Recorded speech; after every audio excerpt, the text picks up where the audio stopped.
देखिए, हिमाचल प्रदेश में जो सरकार का 2 साल का कार्यकाल जो पूरा होने जा रहा है, वो कार्यकाल एक बहुत बड़ी चर्चा का विषय पूरे देश भर में बना है। जिस प्रकार से हिमाचल प्रदेश में जो फैसले लेने का क्रम चला हुआ है सरकार का, एक के बाद एक ऐसे फैसले लिए जा रहे हैं जिससे जगहंसाई हो रही है। और वो इसलिए हो रही है क्योंकि सबसे बड़ी वजह उसमें यह है कि सोचे समझे बिना फैसले लिए जा रहे हैं।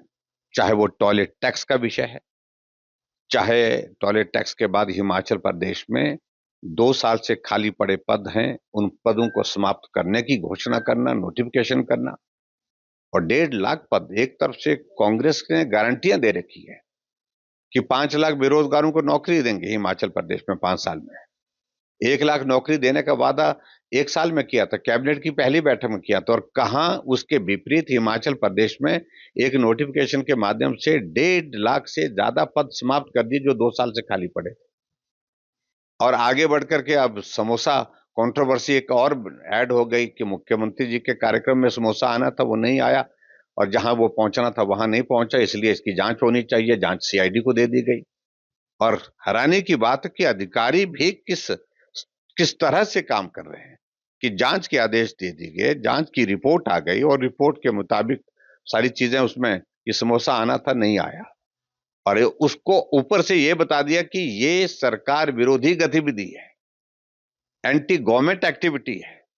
हम भी हैरान होते अगर समोसा हमको आया होता, हमने खाया होता विपक्ष वालों ने, तो समझ में आता कि भाई सरकार को समोसा नहीं मिला तो ये एंटी गवर्नमेंट मान लिया। लेकिन वो समोसा उनके ही अधिकारियों ने, कर्मचारियों ने वहां पर खाए और वो एंटी गवर्नमेंट एक्टिविटी हो गई। इस तरह से पूरे हिमाचल की जो स्थिति बनी है वो सचमुच में, इस तरह की सरकार पहली बार देखने को मिली है हिमाचल प्रदेश को, जहां जगहंसाई हो रही है।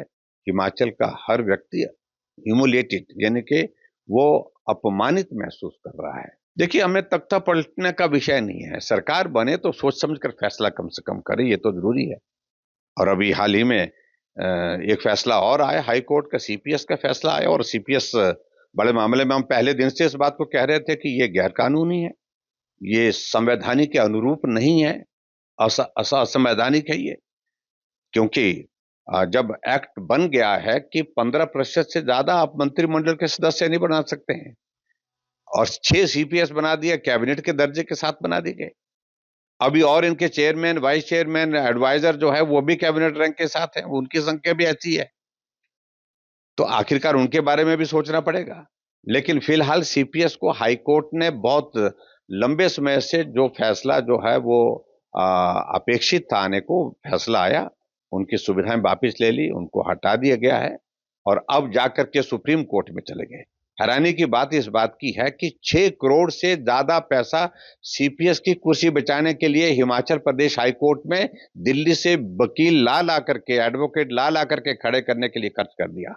अब एसएलपी की सुप्रीम कोर्ट में, और जो सुप्रीम कोर्ट में एसएलपी की, इसमें भी करोड़ों रुपए खर्च होगा।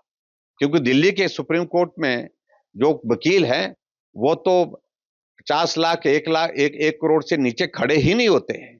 आप अंदाजा लगाइए, जिस प्रदेश में कर्मचारियों को सैलरी देने के लिए पैसा नहीं, जिस प्रदेश में आपके पास पेंशनर्स को पेंशन देने के लिए पैसा नहीं है, तो उस प्रदेश में सीपीएस की कुर्सी बचाने के लिए, अपने साथियों की कुर्सी बचाने के लिए करोड़ों रुपए खर्च कर दिए गए।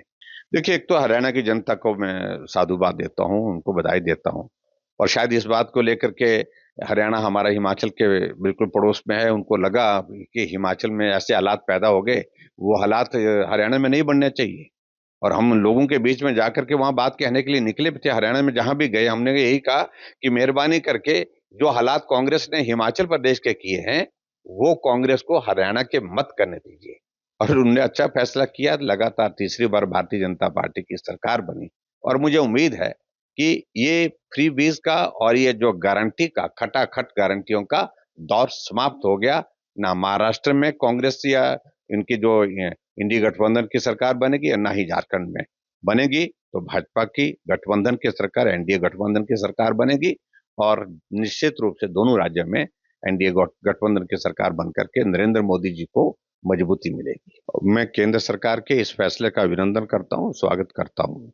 और मुझे लगता है कि एक ट्राइबल नेता के रूप में भगवान बिरसा मुंडा जी को आज भी पूजा जाता है। जो संघर्ष उन्होंने किया, छोटी आयु में ही देश के लिए जिस प्रकार से उन्होंने लड़ाई लड़ी, अपने भारत की के लिए उन्होंने लड़ाई लड़ी और अपने अधिकारों के लिए लड़ाई लड़ी, वो एक बहुत बड़ा जो है उदाहरण हमारे सामने है। उनसे हमको सबको प्रेरणा मिलती है। और आज सराय काले खां चौक का नाम जो है भगवान बिरसा मुंडे जी के नाम पर रखा गया है।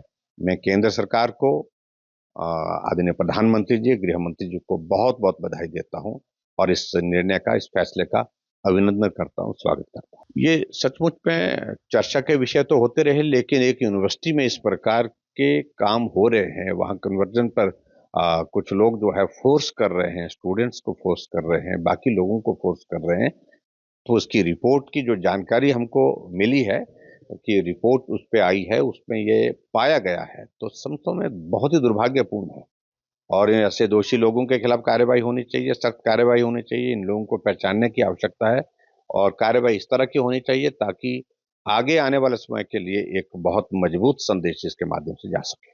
मैं समझता हूं कि जिस विचारधारा और जिस मानसिकता के साथ ये कन्हैया लाल जी जैसे नेताओं का जो है वो राजनीति में परिवेश हुआ है, राजनीति में आना हुआ है, ये सचमुच में सारे वातावरण को प्रदूषित करने वाले लोगों में से एक है।